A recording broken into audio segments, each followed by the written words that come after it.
Welcome to another deep dive. Today, we're tackling Alfred Schutz, a philosopher who, well, he grappled with the question we probably all ask ourselves at some point. How do we make sense of this crazy thing we call the social world? Right. Our main guide for this deep dive is the Stanford Encyclopedia of Philosophy entry on Schutz, and I've got to say, he's really fascinating. Yeah, what's immediately striking about Schutz is that he wasn't just a philosopher. Right. He had this successful career as a banker, Mm. which, I mean, it's not your typical philosopher origin story. It's like he lived a double life. Totally. It's got to give you a unique perspective, right? Walking between like the world of finance and the world of ideas. Absolutely. You can definitely see how that dual experience might have shaped his thinking. He was part of the Vienna Circle, this incredibly influential group of philosophers and scientists, but he brought this grounded, practical perspective to their discussions. So no ivory tower for this philosopher. No. He's down in the trenches, Yeah.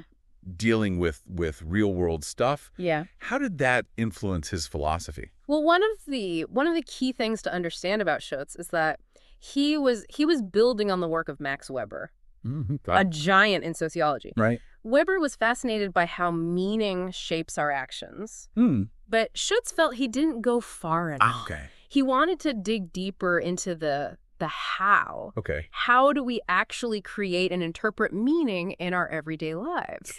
It's like he's taking a magnifying glass to something we usually take for granted. We just do things, right? Yeah. But he's saying there's this whole process of interpretation happening under the surface. Exactly. And for Schutz, time is a crucial piece of this puzzle. Okay. He was really obsessed with how our experience of time shapes our understanding of actions and motives. Okay, time travel. Now things are getting really interesting. Well, not time travel in the literal sense, but how our past, present, and future all kind of collapse into this moment where we make decisions. Okay. He talks about in order to motives, which are our goals. Okay. What we want to achieve. Right.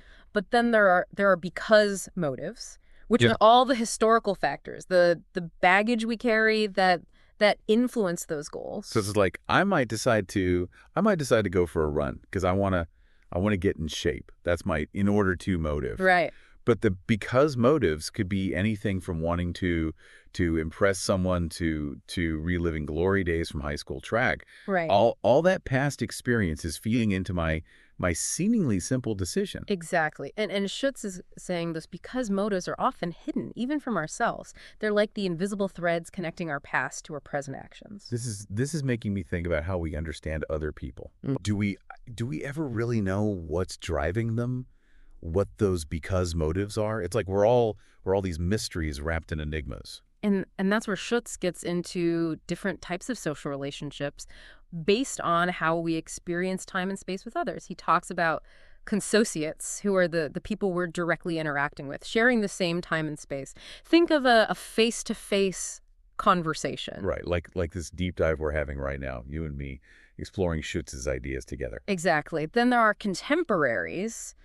We share the same time with them, but not necessarily the same space. Think of someone living in a different country. So we might be connected online or through shared interests, but there's a distance there, right? We don't have that immediate face-to-face experience. Right. And then you have predecessors and successors, people from the past and the future. Yeah. We can only know them through stories, historical records, or our imaginations. We never actually share time and space with them.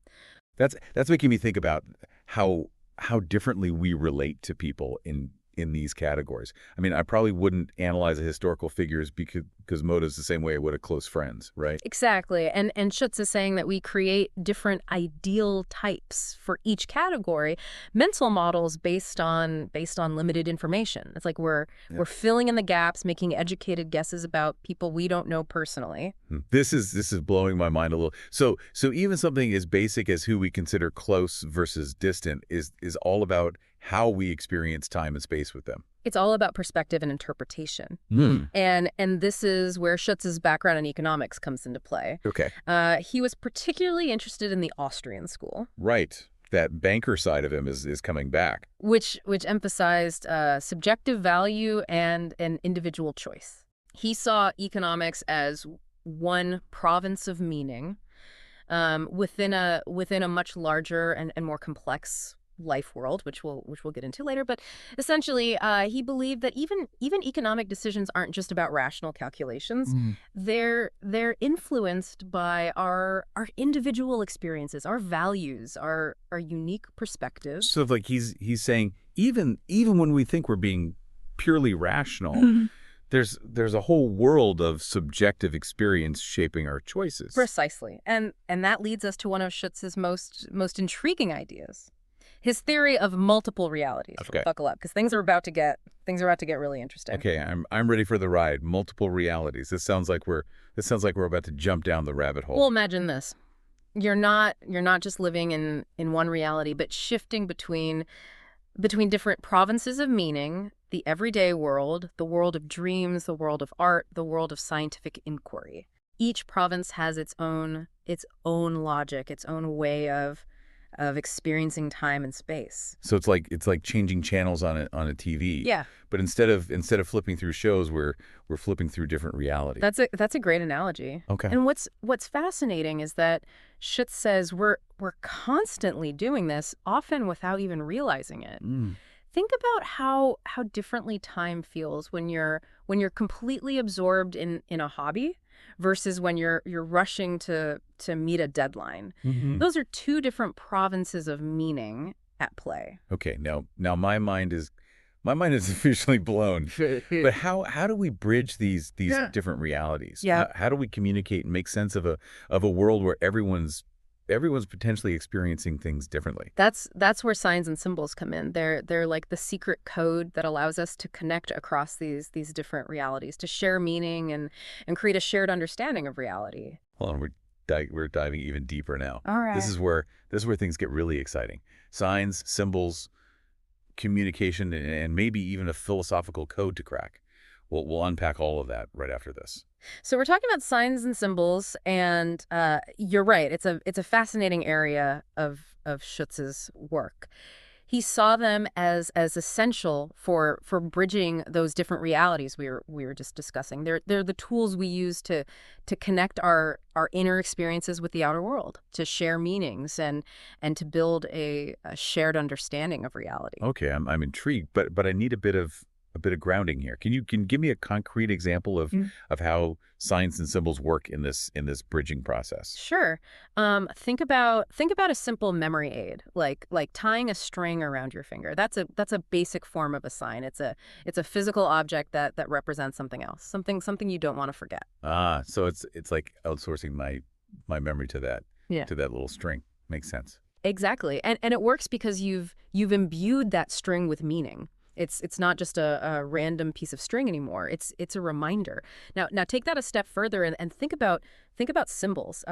They operate on a much deeper level. Religious symbols, for example, are charged with a whole history of meaning, evoking complex emotions and beliefs. They connect us to something that transcends our immediate experience, something bigger than ourselves.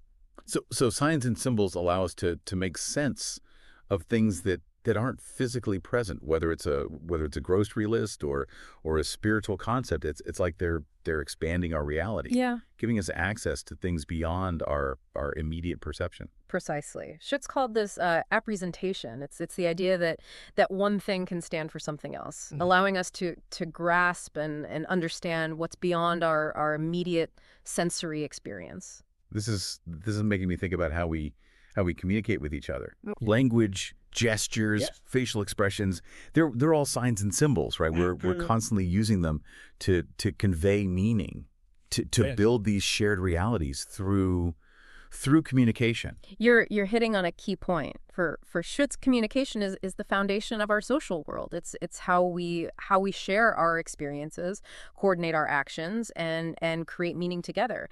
But it's not a simple process. It requires constant interpretation, negotiation, and a shared understanding of the signs and symbols we're using. Which brings us back to the idea of multiple realities. Yeah. If we're all operating from different provinces of meaning, how can we ever be sure we're truly understanding each other? It's like we're all speaking different languages, even when we're using the same words. That's the challenge, and it's something Schutz wrestled with fit throughout his work. He was a devoted student of Edmund Husserl, one of the founders of phenomenology, but he didn't shy away from challenging some of his mentors' core ideas. Ooh, a philosophical duel. Hmm. I'm all for a good intellectual sparring match. Yeah. What was the bone of contention here? It all came down to the question of intersubjectivity. Basically, how do we experience and understand the minds of others?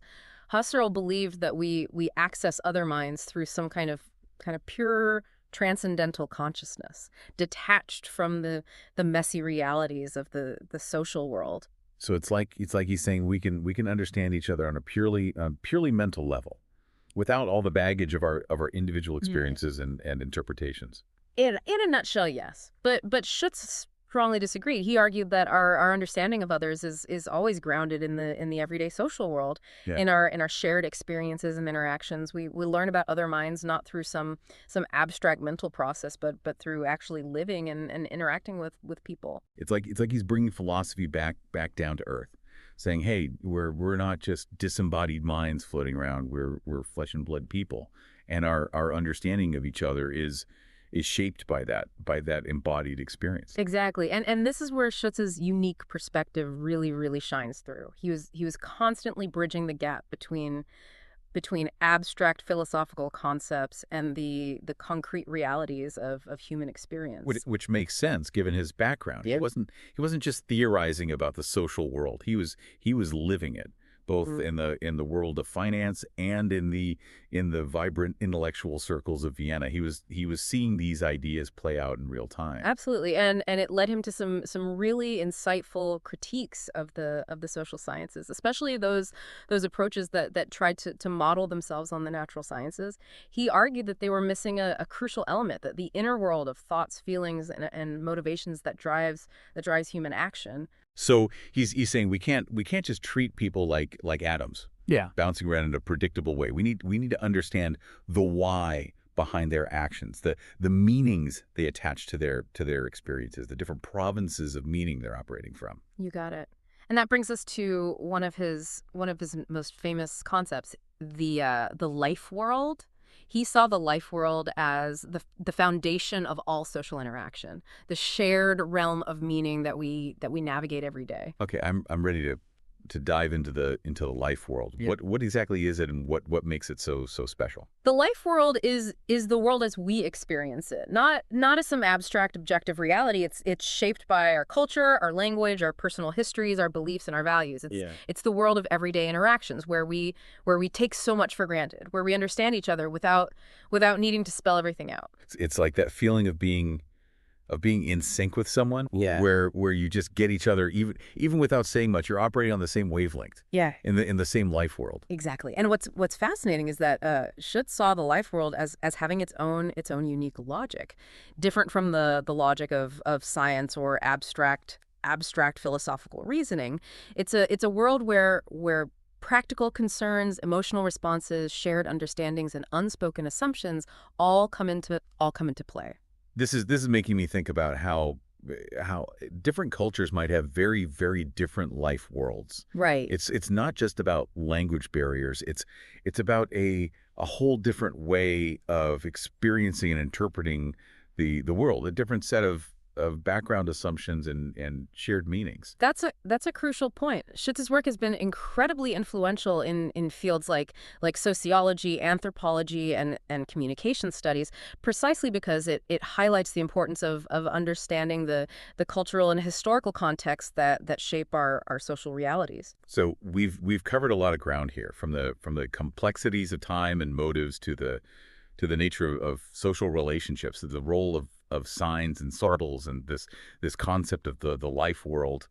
Alfred Schutz certainly gave us a lot to think about. But there's still this lingering question about multiple realities, right? How does that all fit into this picture of the life world? You're right. We've only just scratched the surface of how these different provinces of meaning, these multiple realities, interweave and shape our experience of the world, especially within that shared space of the life world.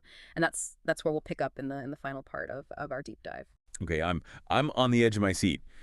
Multiple realities, the life world and the mysteries of human experience. We'll be right back after this to unravel it all. All right, we're back, ready to plunge back into the deep end of Alfred Schutz's thought. We've been exploring this idea of the life world, that shared realm of meaning we navigate every day.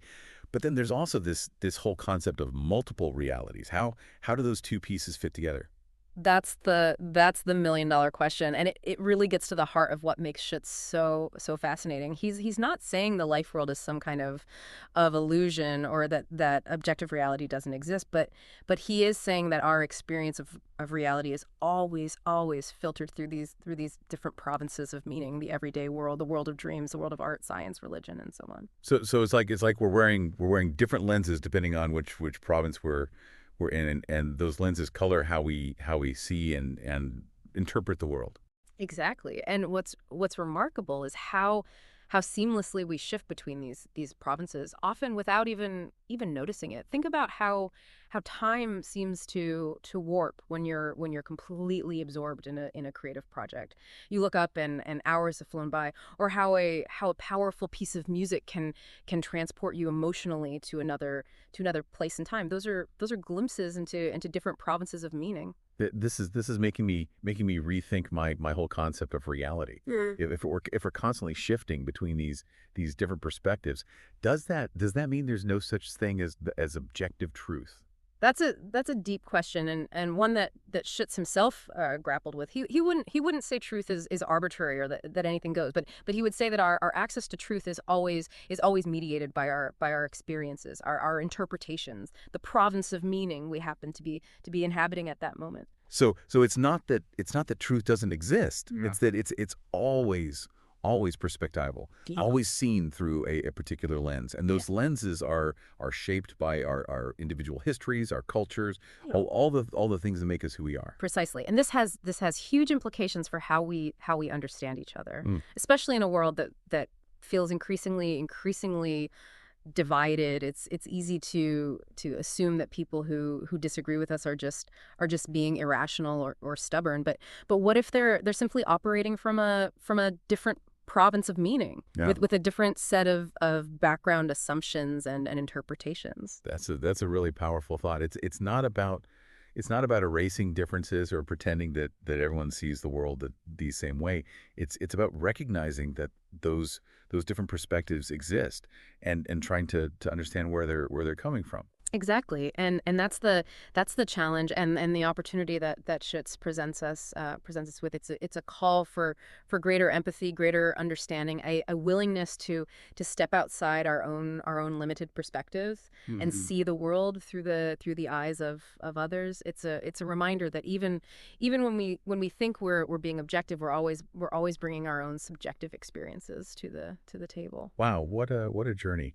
We started with this intriguing figure, Alfred Schutz, the banker turned philosopher, and ended up questioning the very nature of reality itself. We explored his ideas about time, motives, social relationships, the power of signs and symbols, the concept of the life world, and this mind-bending ideas of multiple realities. It's a lot to take in, but I feel like I've gained some powerful new tools for understanding how we make sense of the world and each other. He really does give us a new framework for thinking about social reality, about how we create meaning, how we interact, how we navigate the complex and ever shifting landscapes of our life worlds. And he reminds us that this process of meaning making is never finished. We're always learning, always evolving, always discovering new provinces of meaning that enrich and challenge our understanding of the world. So as we wrap up this deep dive, I'm left with a sense of both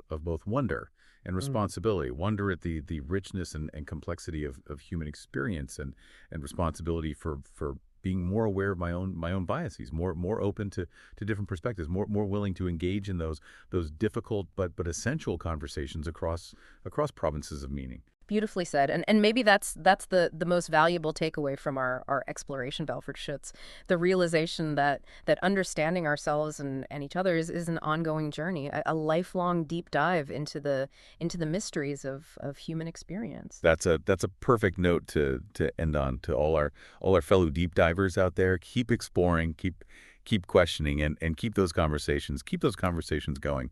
Until next time.